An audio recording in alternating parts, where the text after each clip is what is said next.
Fantastic Four, the new drop for Marvel, is like their version of DC putting out Superman. Starting with, what's your current favorite Fantastic Four movie? Because there's been 3. Definitely the latest one, Fantastic. Wait, say that again? Fantastic? Wait, say that again? Before we went up the first time, you couldn't turn invisible. Ben wasn't a rock. The best pilot in the world right here. Yeah. Best looking he is. And Johnny never caught fire. But do you like that he's a CGI creature versus kind of wearing like a suit and makeup and prosthetics like in the original films? Yeah, whatever it was. It's a little bit off-putting at the concept for me because it feels like it's not in the main MCU timeline. I mean, and probably intentionally so. Yeah, that's really like bothering you, huh? Yeah. Welcome to Backseat Directing, Where we talk about movies, TV shows, comics, and more. We're your hosts, Andrew and Arron. We post new episodes every Monday and Thursday. And today we're reacting to the new Fantastic Four First Steps trailer. Woo! 3, 2, 1, action! Bum bum bum bum bum bum bum bum bum bum bum bum.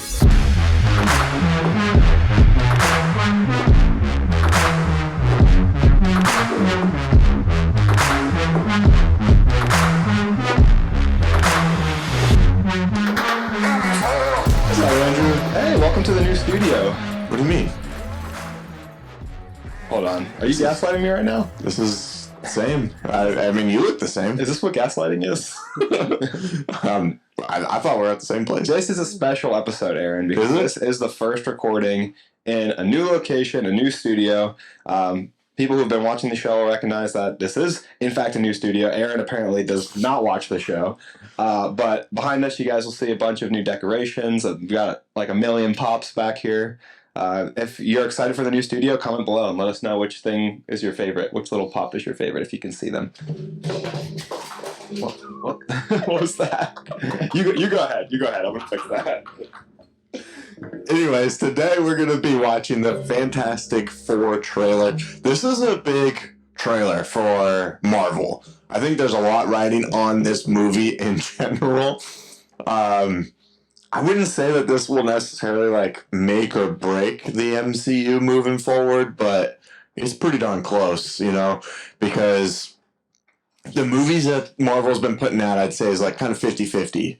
Maybe even like 65-35 on whether or not the movie's good or not. You know, it just hasn't reached the same level of quality that we got used to with the Infinity Saga. No one can see the pops that you're playing with right now. This just bothers me to have them on the floor. But so what a lot of people have been saying as a comparison is that Fantastic Four, the new drop for Marvel, is like their version of DC putting out Superman. It's Marvel, the MCU is well established, but they have had a little bit of rocky. This is kind of their restart. Yeah. So yeah. This is a lot is riding on this year. A lot of faith in the MCU, and it's a big drop. It's kind of like this year's Avengers movie. You know, they called Fantastic Four Marvel's first family. So back in the day, the big comics that sold were Fantastic Four, Spider-Man, and Hulk. And so Fantastic Four has not had the most illustrious history on the big screen. That leads to some questions that I want to ask you, though. Starting with, what's your current favorite Fantastic Four movie? Because there's been 3. Definitely the latest one, Fantastic. Wait, say that again? Fantastic? Wait, say that again? It's Fantastic. That's an idea. It's fantastic. Wait. Is that what credits? To be clear, I didn't even make it through that movie. I watched like the first 20-30 minutes and I was like, I can't finish this. And then the public reception and backlash affirmed everything that I thought about the movie. I mean, I've watched the whole thing, but I don't remember any of it other than like it was not very memorable. Memory wipe. Yeah. I love that Miles Teller is in there. It seems Michael like B. Jordan. Yeah, it seems like a good cast. It didn't work. But I would probably say that my favorite out of the 3 that I'm aware of is the original Fantastic Four. The first one? Yeah. From that's the what I would early say. 2000s. I love that cast as well. The guy that plays Reed Richards is like chef's kiss, one of the most perfect castings in superhero content. He just fills that role so well. He has that nerdy, intelligent demeanor, and Like the look is perfect. He looks like he was pulled out of the comic pages. Michael Chiklis is great as Ben Grimm as the Thing. Jessica Alba and Chris Evans are great in their roles as well. I think that Victor Von Doom is fine. The movie the ending doesn't wrap up the best, but it's so much fun, especially like the first act when they're getting their powers is so enjoyable. All right. You ready to get into this new version of the Fantastic Four? Let's watch this trailer. All right, here we go.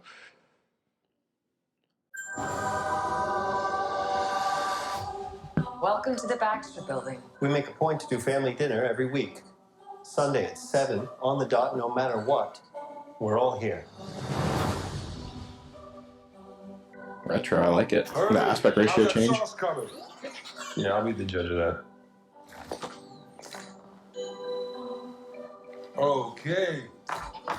Okay. Is this guy good or what? I want to add a couple cloves of garlic. Not because it's not delicious. I just want to add a little bit of zip. Okay? That's Cousin. He's cooking. He's cooking in the kitchen. Before we went up the first time, you couldn't turn invisible.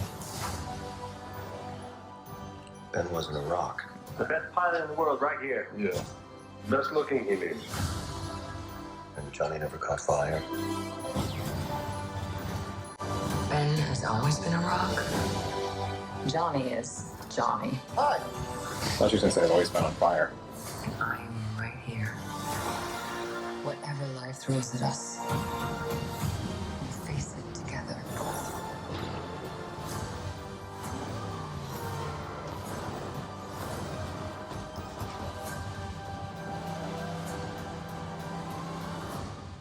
As a family.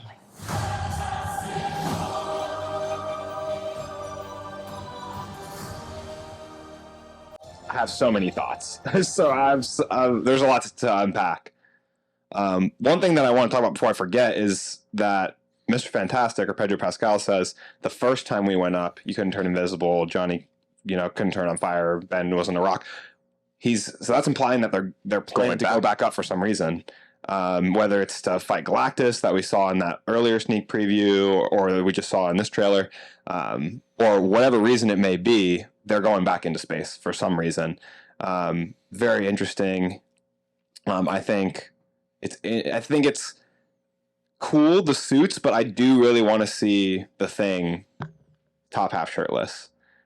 More like what I'm used to seeing from the Thing. I like the suits a lot, but I hope at some point in the movie they remove the top half of his outfit.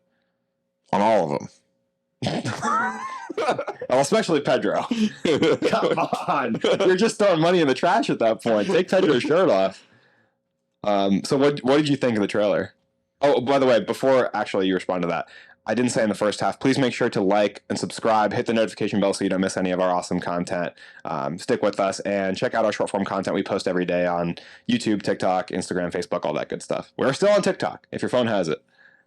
The trailer, in my opinion, was very solid. Had you seen it before just now? Yes. See, I hadn't seen it, so I feel like my mind was getting blown left and right. Is that how you felt when you first watched it? I wouldn't say my mind was getting blown. I feel like there's so much, like the robot from the comics, the little Baxter Building robot. There's so many cool little details in the trailer. I do think, and I've thought this since the casting has been announced, I think Pedro Pascal is a little bit too handsome. Too handsome? For Reed Richards. I don't know. I'm sure he'll do a great job in the performance, and I love Pedro. I just feel like the other Reed Richards was more handsome. He was handsome, but I think he had more of a nerdy quality to him, where Pedro has like a more rugged quality to him that I don't think is as aesthetically fitting for Richards. Don't you? I mean, the other guy, he had like a traditionally classically handsome look like Christian Bale or something as the Batman, but he does have more of a nerdy look to him than Pedro Pascal does. I wouldn't say he has more of a nerdy look. I feel like that is what you're looking for when you're casting Reed Richards. He's like the smartest man in the Marvel Universe. Yeah, I don't think he's too handsome for it. I think he just doesn't have the facial structure that I think of when I think of Reed Richards. I think of like the more narrow facial structure, I guess. More sharp features, like maybe a less square jaw or something like that. And maybe a little taller. Who's your favorite member of the Fantastic Four in general, regardless of the iteration? Do you have a favorite? Probably Johnny. I feel like that's what I would have guessed for you. Yeah. Johnny or the Thing, because the Thing is super strength. I feel like we can all probably guess who my favorite is. Reed Richards. Yeah. Well, I think he's got the most interesting power. I mean, every one of them has a unique individual power that is very suiting to their personality, which I think it's cool that they went over that in the dialogue in the trailer. How Ben's always been like sturdy, like a rock. Johnny's always been Johnny. You know, he's like hot-tempered and fast. I think that Reed Richards, his power. This guy's handsome. Like I said he was handsome, but look at it. Look at him. He has a different look than Pedro Pascal. Like, I would expect Pedro Pascal to roll up on a motorcycle more than I would expect this guy to. Does that make sense? Is that like Pedro Pascal's cooler? I see what you're saying. Which is also why I've never been a huge fan of John Krasinski, because I think John Krasinski is like, I could see him in the same light. I could see him. He's very muscular. I mean, I could see him rolling up on a motorcycle, looking like a tough guy. I feel like Pedro Pascal looks like a tough guy. Maybe that's because his roles have led me to believe that. Mandalorian's like a stoic type, and Joel Miller is a stoic type. So maybe we can rely on his acting here, and he can be a little bit more timid. I mean, he's still a superhero. Maybe timid's not the right word. I don't know. That guy looks like he could ride a motorcycle. I don't know why riding a motorcycle is like your mark to be like, he's too cool to be Mr. Fantastic. It's just an example. I know. It's just a funny example. That's all. Like, look at that picture in the lab coat on the left side of the screen. I feel like that is the lab coat. Lab coat. Where? This one. I feel like that looks like Reed Richards right out of the comic books to me. His facial structure. Yeah. They got the gray hair along the side. They got him looking like Reed Richards. Yeah, I agree. And I think a lot of it's up to the performance too. I don't think anybody should be cast solely on looking for the part. So I'm not like outright dismissing him. Yeah. I think a lot of the casting I'm better sold on based on the trailer, and I'm still sitting around the same for Pedro. I think Joseph Quinn looked really cool with the blonde hair. And I think Invisible Woman, I've been fine with her casting from the start. She's a great actress. I like her in Mission Impossible. And then I'm really sold on Cousin from The Bear as Ben Grimm now. I think that I wonder if he gets that a lot. If people just call him Cousin instead of his real, like when he gets recognized in the street. Probably. I feel like, yeah, probably. Yeah, I feel like a lot of actors who are like well known, but maybe not like on the Tom Cruise level of popularity, get called by the name of their most popular role. Yeah, that's got to be a weird feeling, right? Like, hey, Patty, getting imposter syndrome. But I think he looks like the Thing looks great. I like the facial structure they did for him. I think his voice fits really well. I think it's funny that they have him cooking in this. Like, and the trailer itself seems like a perfect nod to the Bear. Do you like? I mean, we haven't seen too much of him yet, but do you like that he's a CGI creature versus kind of wearing like a suit and makeup and prosthetics, like in the original films? Yeah, whatever it was. I think it looks great. I think so I don't have a problem with it. I think when they did Michael Chiklis's Thing, it looks so good that when you go back and rewatch it 20 years later, it still looks great because it's practical and has like a timeless element to it. Yeah. And it's amazing what they did. Like you can get a lot of his performance is great too. You can get the emotionality from his eyes. You can get these small facial movements, a lot of like physical acting because he's kind of limited with all the rocks glued to his face. But it has like I said, has a timeless element to it and it looks really strong. But I think that this looks really good. Nothing jumped out at me at the trailer as looking bad with the Thing. Or what I think that overall the visuals looked really good. That scene with the car, like driving through the street, I thought looked really, really good. It's hard to do a period piece like this. I still feel like we don't have a lot of details though about why it's like this. Well, I think it's like an alternative universe, right? Which one of the things that the Fantastic retro alternative universe. One of the things they're known for is the negative zone. Have you ever heard that term? It's like an alternate. It's like an antimatter universe. That I think is like based off our Earth 616. It's like the negative reverse. So like I was reading up on it before we did this video to see if that was maybe like a common fan theory for what they're doing in here, because they're known for being stuck in there at one point in their comic history. And it said something like people who go into that universe have to reverse their polarity because that universe is antimatter universe, and it's all very mumbo, like comic book mumbo jumbo science. And they said that it was known for like being hard to survive in there, so not a lot of stuff lives in the negative zone. And there was like some a nihilus is in there, like some cosmic level threat in the Marvel universe. But this doesn't seem like that unless Marvel's going to drastically change what the negative zone is for the purposes of the MCU. Because it would make sense for them to be stuck somewhere like the negative zone, for them to have an explanation for why the Fantastic Four hasn't been involved in anything in the Infinity Saga. But this just seems like a alternate universe, as opposed to that negative zone. Just seems like this harsh wasteland. Like it almost seems like the wasteland from Deadpool and Wolverine. Even if they were like trapped in this negative zone, wouldn't there have still been like some history of? I mean, you'd think the Baxter Building would be in the New York City skyline and things like that. Yeah. Which I think fans have had theories that since the Avengers Tower, Stark Tower, was sold, that it's going to get bought by Fantastic Four and get turned into the Baxter Building. So I think some people have fan theories that that will happen in the future of the MCU, which would be cool. Get the big 4 up there. It'd be easy to turn the A logo into a 4. They did. Or you just leave the A and you just put the Fantastic Four like on the sides of that. In front of the A. But how do we end up even talking about that? But yeah, I think negative zone. They might originally be from this alternate universe, which I always thought it was going to be that they're originally from Earth 616. And well, is it Earth 616? Because there's been debate over if the MCU. But you know, the MCU timeline, and if they got transported somewhere else and stuck there and they're going to come back. Because I feel like if you just take them out of another universe and drop them into the MCU timeline, then they're never going to really feel like they belong there. It's going to seem like, why aren't you trying to get back to your universe, you know, with all the people you know and care about? Why are you just deciding to stay here when you have the brightest mind in the Marvel universe here to help and figure out how to get you back? Why isn't there a version of you guys here already? Yeah. I don't know. The multiverse like really muckies up the water, you know? Yeah. I see why comics do it, because it gives them the opportunity to tell different stories. And with comics, it's really easy to be like, no, that's over there and this is over here. Yeah. But as to like the public consciousness, when it's a movie universe, feels a lot more wishy-washy. Like I feel like movies are usually a lot more mainlined than comics. Comics can get a lot wackier and have people just accept it and be like, okay, it's because it's a different medium, and people have kind of different rules and expectations for it in their mind. So like the Ultimate Universe in comics, I feel like is really easy to accept because it's cool. It's like I can read the Ultimate Universe, and that has Miles Morales and all these different characters that aren't in the 616 timeline. But when you do that with movies, people seem to get kind of frustrated, annoyed, and confused with it. Yeah, man. I don't know. These adults watching movies just aren't as smart as us nerds reading comics, I guess, to be able to follow along with what's going on.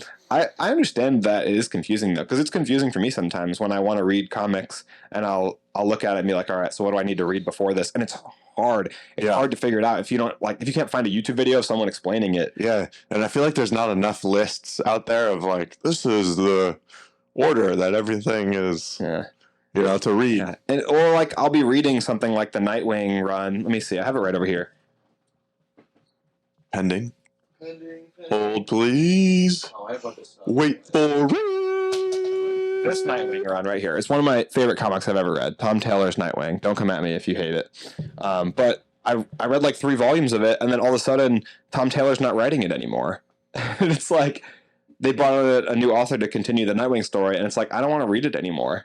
I was reading it because Tom Taylor was writing it and Bruno Redondo was drawing it, and it's gorgeous, and the story is very interesting, and one of my favorite characters is Nightwing. But you're just going to change up the author midway. I feel like I'm not reading the same plot anymore. Yeah. So, like, in the middle of that book, it changes? Not in the middle of this book. So there's 3 volumes of this, but then the Nightwing story continues. I gotcha. And so it's like, a comic run. Yeah. I hate that.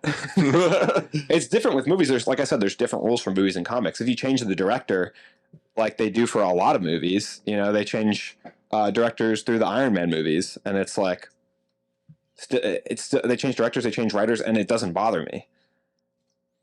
Yeah.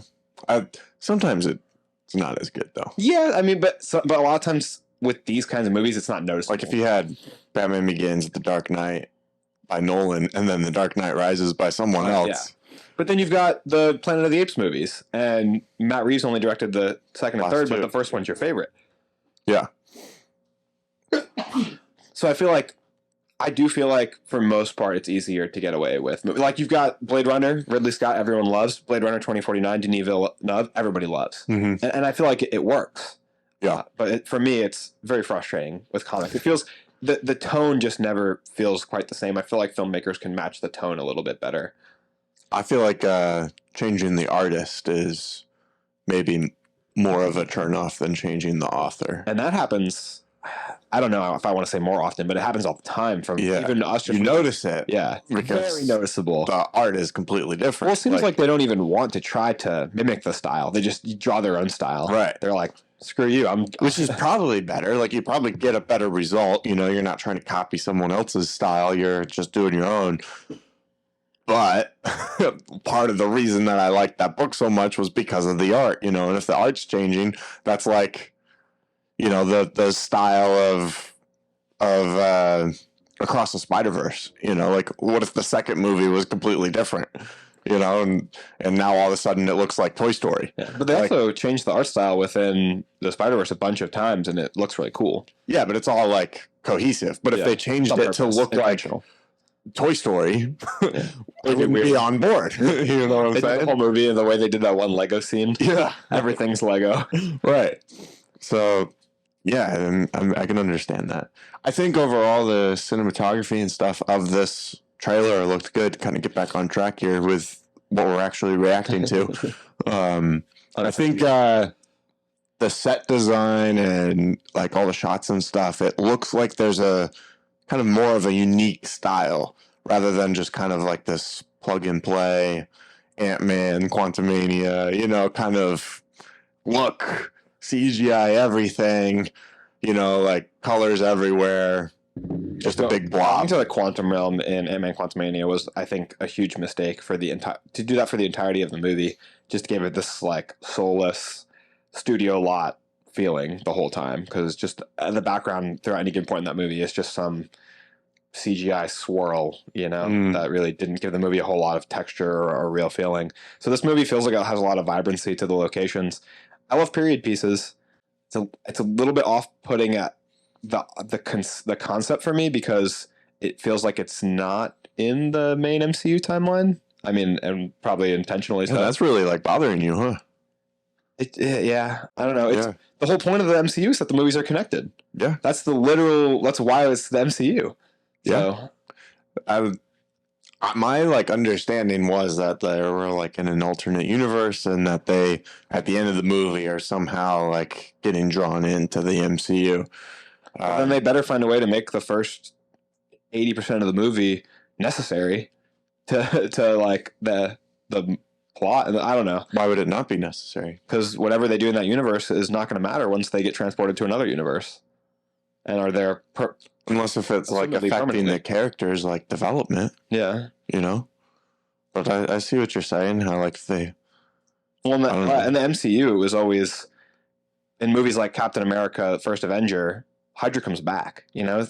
Stuff move the overall plot forward of the overarching universe while moving the mainline universe forward. Well, I think this is supposed to kind of lead into Doomsday, right? Yeah. I think Avengers Doomsday? I think ultimately I'll be okay with it, because I feel like a lot of times nowadays they're prioritizing shoving in new characters and stuff over giving us more development for the main characters. So hopefully maybe being another timeline, they'll just focus on the Fantastic Four more and we can get a lot of good character development. And not necessarily a bad thing. Yeah. I have worries and I have reasons to be excited. I'm looking forward to watching this trailer again, because I just watched it for the first time and I want to kind of pick out more of the details. Yeah. I watched the Daredevil trailer so many times that I was talking to Sierra about it the other day, and I was like, well, during this one scene, like he I was like, he turns his head this way, and she's like, how many times have you watched it? And then watch, that scene's not even in the actual show. Yeah, they cut it out. left on the cutting board table. I was talking about how I wish he used the billy clubs more, but in the Born Again trailer, he like grabs Muse, pulls him closer, and like clotheslines him. Yeah, that was a cool part. Yeah, super cool. What did you guys think of this trailer, the Fantastic Four First Steps? Andrew and I have some hesitations, but we're excited. I think overall, I think overall we're excited for this movie. Me personally, I don't have as big of like a connection to the Fantastic Four as like some people in our Discord have. They were really into this trailer and really excited. So I'm wondering if you guys share the same sentiment, and if you do, you should probably join our Discord and talk with these guys because they're pretty excited, and I'm sure they'd love to have you guys in the conversation. The Discord link is in the description of the bio. It is going to cost you, though, because we have to afford all of these pops and decorations for our new studio. Andrew, tell them how much it is.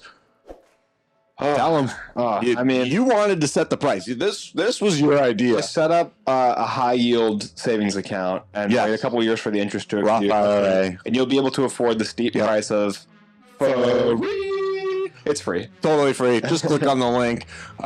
If for whatever reason it is not letting you in, sometimes that link expires after a week or so. So just leave a comment and we'll update the link for you and you can get in. Make sure you hit that subscribe button, notification bell, because we post new episodes every Monday and Thursday and you don't want to miss anything. This was a rough day. We're knocking stuff over, but at least you didn't knock anything I caught it. I'm good. I had a domino effect that pops earlier. Jesus. But thanks so much for watching, and that's a wrap.